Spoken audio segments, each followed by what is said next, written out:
Assalamualaikum warahmatullahi wabarakatuh. Perkenalkan, nama saya Dimas dari kelas 12 TK 2. Di sini saya akan melaksanakan tugas bahasa Indonesia, yaitu mengenai teks editorial. Pengertian teks editorial. Nah, teks editorial ini adalah teks yang berisi pendapat pribadi dari redaksi terhadap suatu isu atau masalah aktual. Isu bisa meliputi masalah politik, sosial, dan juga masalah ekonomi. Nah, perlu diingat bahwa teks editorial itu berbeda dengan opini, karena di dalam teks editorial berisi pendapat pribadi redaksi, bukan pendapat si penulis teks tersebut. Nah, untuk selanjutnya yaitu fungsi teks editorial. Fungsi teks editorial ini adalah untuk mempengaruhi dan meyakinkan si pembaca. Oleh karena itu, teks editorial bermanfaat untuk merangsang pemikiran pembaca terkait suatu isu atau masalah yang terjadi di kehidupan. Bahkan, terkadang teks editorial mampu untuk menggerakkan pembaca untuk bertindak. Selanjutnya yaitu ciri-ciri teks editorial.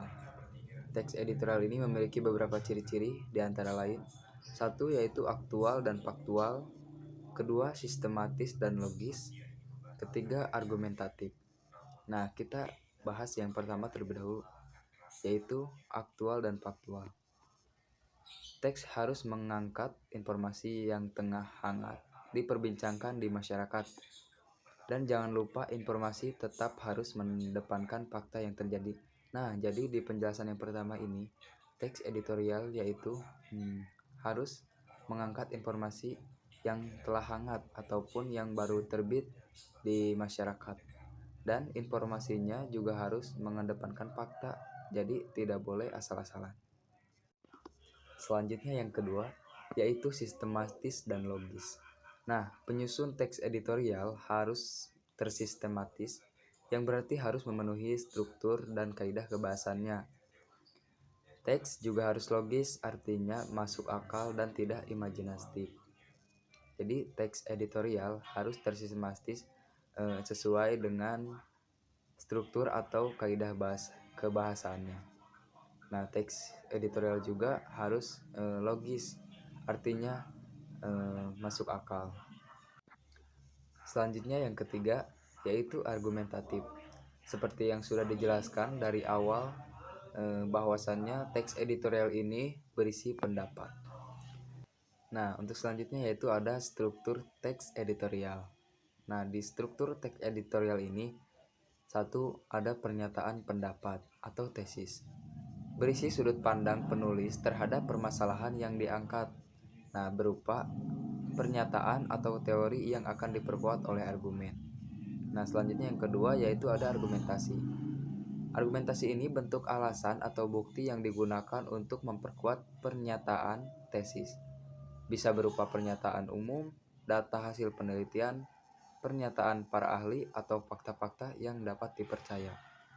Selanjutnya yang ketiga yaitu penegasan ulang pendapat, berisi penguatan kembali atas pendapat yang lebih ditunjang oleh fakta-fakta dalam bagian argumentasi. Nah, selanjutnya yaitu kaidah bahasa teks editorial. Yang pertama ada adverbia, merupakan kata keterangan yang ada dalam teks editorial. Biasanya yang sering muncul dalam teks editorial adalah adverbia frekuentatif. Adverbia frekuentatif yang menggambarkan makna berhubungan dengan tingkat kekerapan terjadinya suatu yang diterangkan di adverbia itu. Contohnya seperti kata-kata selalu, biasanya, sering, kadang-kadang, jarang, sebagian besar waktu itu. Nah, lanjut yang kedua, yaitu ada konjungsi. Merupakan kata penghubung. Biasanya banyak ditemukan konjungsi antar kalimat, seperti bahkan, malahan, dan sesungguhnya. Selanjutnya itu yang ketiga, verba material. Merupakan kata kerja yang menunjukkan perbuatan fisik atau peristiwa. Contohnya membaca, menulis, dan memukul. Yang keempat yaitu ada verba relasional. Merupakan kata kerja yang menunjukkan hubungan identitas. Yang kelima yaitu ada verba mental.